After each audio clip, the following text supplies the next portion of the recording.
Halo, Assalamualaikum.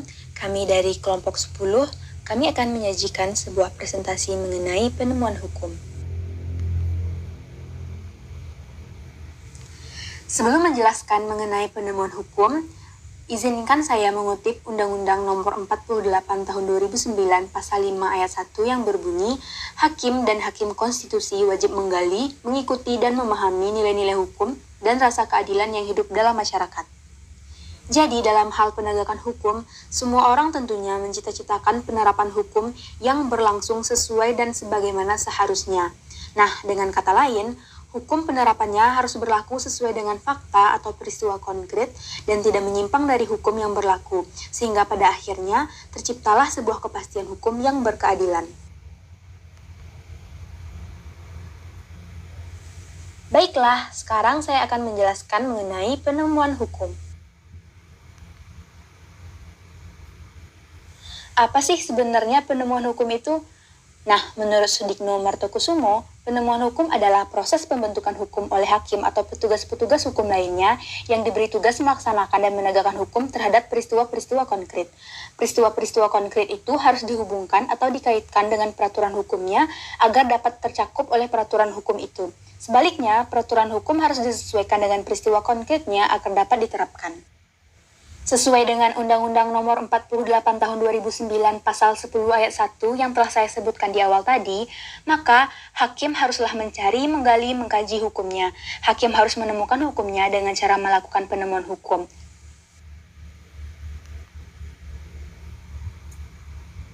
Jadi, kekurangan atau ketidaklengkapan aturan hukum atau undang-undang harus dilengkapi dengan cara menemukan hukum agar aturan hukumnya dapat diterapkan sesuai dengan fakta dan peristiwanya.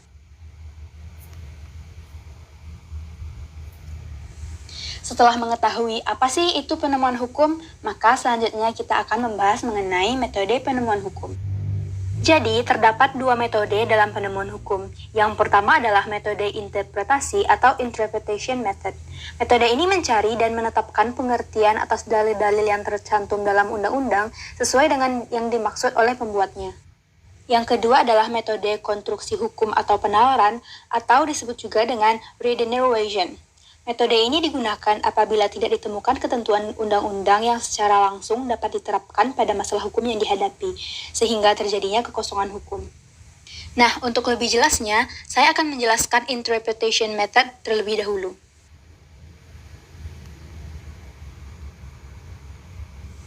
Metode interpretasi hukum merupakan salah satu metode penemuan hukum yang memberikan penjelasan yang jelas dan terang atas teks undang-undang, agar ruang lingkup kaidah dalam undang-undang tersebut dapat diterapkan dalam peristiwa hukum tertentu. Nah, interpretasi hukum ini dapat terjadi apabila ketentuan undang-undang yang secara langsung dapat ditetapkan pada peristiwa konkret yang dihadapi. Metode yang dilakukan dalam peraturannya sudah ada, tetapi tidak jelas untuk dapat ditetapkan pada peristiwa konkret. Metode interpretasi juga terbagi menjadi dua, yaitu yang pertama adalah metode penafsiran hukum, dan yang kedua adalah metode penafsiran konstitusi. Baiklah, saya sekarang akan menjelaskan mengenai metode interpretasi. Metode interpretasi yang terbagi menjadi dua, yaitu metode penafsiran hukum dan metode penafsiran konstitusi.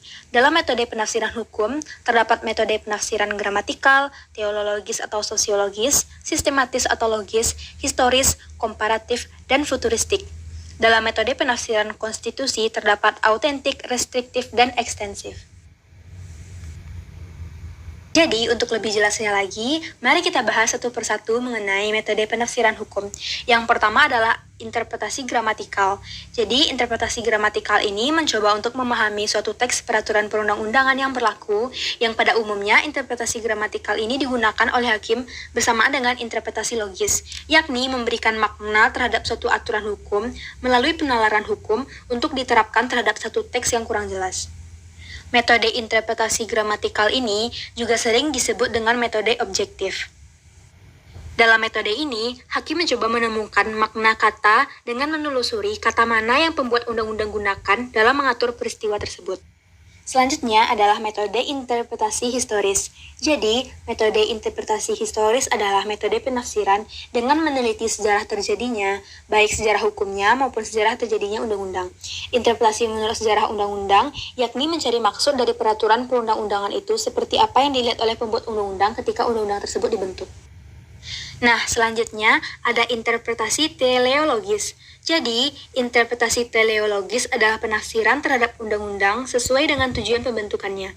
Dalam menggunakan penafsiran ini, hakim harus melihat suatu peraturan perundang-undangan dengan menyesuaikan dan melihat situasi sosial yang ada, sehingga ketentuan perundang-undangan tidak hanya dapat dilihat secara tekstual, akan tetapi dilihat secara konstekstual.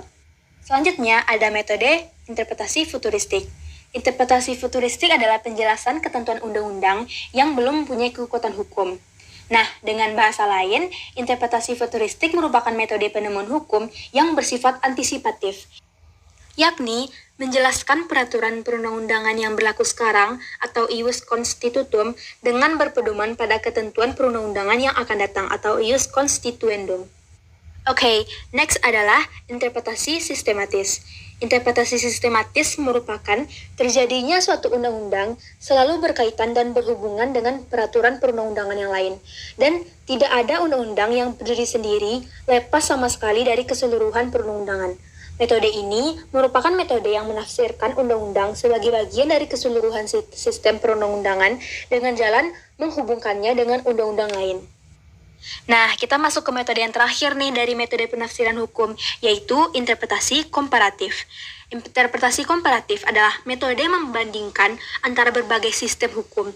Dengan melakukan perbandingan terhadap berbagai sistem hukum, maka dapat dicari makna suatu ketentuan perundang-undangan. Oke, demikianlah mengenai metode penafsiran hukum.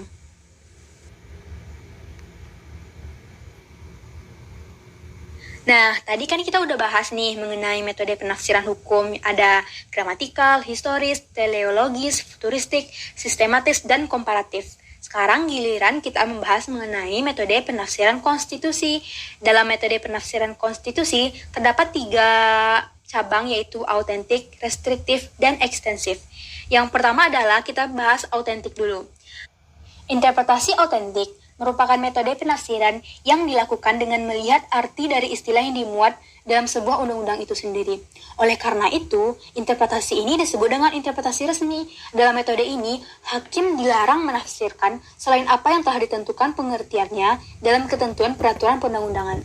Jadi, untuk mengetahui makna dari suatu istilah dan peraturan perundang-undangan, hakim dapat melihat dari bab atau pasal tertentu yang telah menguraikan makna dari istilah tersebut.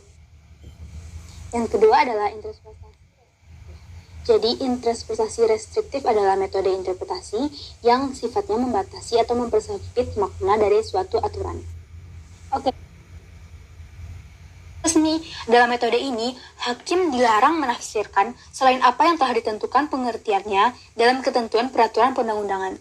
Jadi, untuk mengetahui makna dari suatu istilah dan peraturan perundang-undangan, hakim dapat melihat dari bab atau pasal tertentu yang telah menguraikan makna dari istilah tersebut. Yang kedua adalah interpretasi restriktif. Jadi, interpretasi restriktif adalah metode interpretasi yang sifatnya membatasi atau mempersempit makna dari suatu aturan. Oke, selanjutnya adalah metode penafsiran konstitusi yang paling terakhir, yaitu interpretasi ekstensif. Jadi, interpretasi ekstensif adalah metode interpretasi yang membuat interpretasi melebihi batas-batas hasil dari interpretasi gramatikal.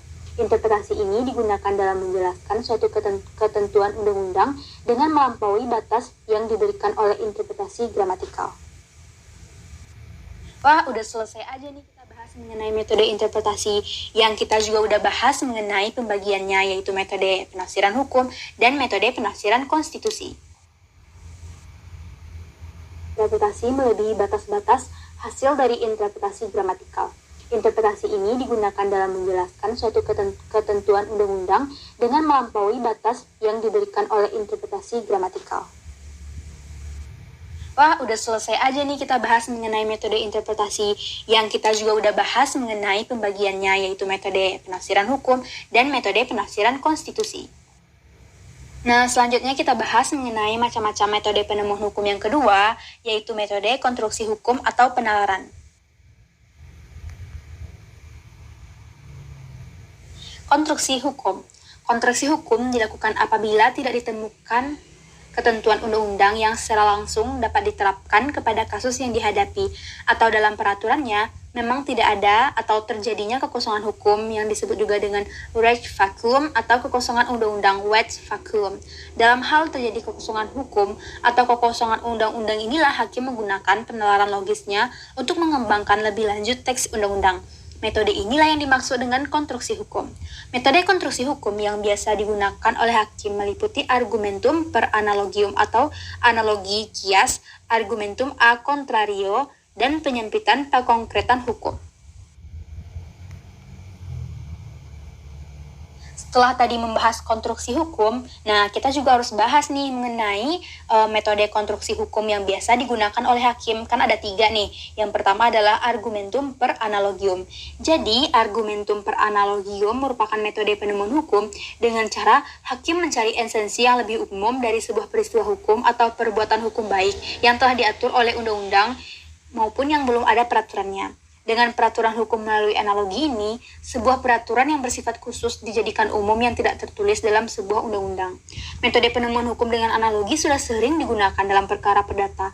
Namun dalam perkara pidana, penggunaan analogi dilarang karena dianggap bertentangan dengan azas legalitas atau Principle of Legality dalam Kitab Undang-Undang Hukum Pidana atau KUHP.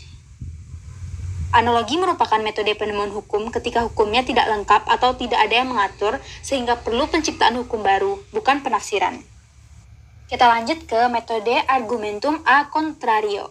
Metode penemuan hukum yang memberikan kesempatan kepada hakim untuk melakukan penemuan hukum dengan mempertimbangkan apabila undang-undang menetapkan hal-hal tertentu untuk peristiwa tertentu, berarti peraturan itu terbatas pada peristiwa tertentu itu, dan bagi peristiwa di luarnya berlaku kebalikannya.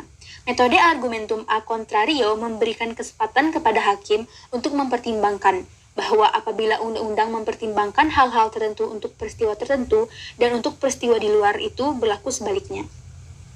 Yang ketiga yaitu Rechtsverfeining atau penyempitan hukum dan juga disebut dengan pengkonkretan hukum. Jadi tidak jarang ada norma yang ada dalam peraturan perundang-undangan terlalu luas dan terlalu umum ruang lingkupnya. Maka hakim perlu mempersempit makna yang terkandung dalam ketentuan undang-undang tersebut. Metode penyempitan bertujuan untuk pengkonkretan suatu aturan hukum yang terlalu abstrak, pasif, serta umum agar dapat diterapkan terhadap suatu peristiwa tertentu. Nah, udah selesai nih kita bahas mengenai metode konstruksi hukum.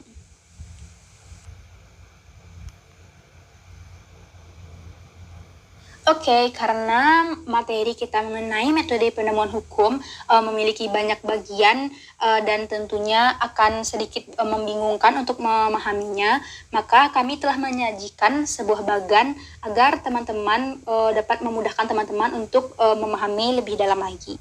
Yaitu metode penemuan hukum yang terbagi menjadi 2, yaitu metode interpretasi dan metode konstruksi hukum atau penalaran. Nah, metode interpretasi juga terbagi menjadi 2, yaitu penafsiran hukum dan penafsiran konstitusi.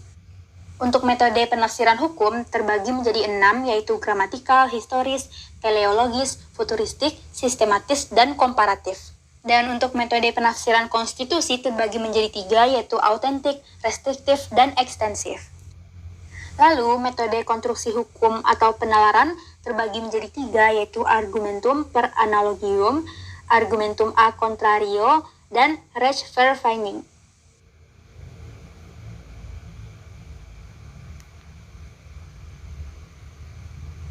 Wah, presentasi kita udah berada di penghujung waktu nih. Nah, tak lupa pula kita mengambil kesimpulan, yaitu mengenai materi penemuan hukum. Jadi, dalam praktek hukum, ada kalanya suatu peristiwa hukum belum ada aturan atau undang-undang yang mengatur perkara, sehingga hakim harus berusaha semampunya untuk menegakkan hukum dan keadilan yang seimbang dengan cara menggali, mengikuti, memahami nilai-nilai hukum yang hidup dalam masyarakat saat ini. Oleh karena itu, dilakukanlah penemuan hukum oleh hakim. Oke teman-teman, sekianlah presentasi dari kelompok 10. Mohon maaf atas segala kesalahan dan terima kasih banyak atas perhatian teman-teman.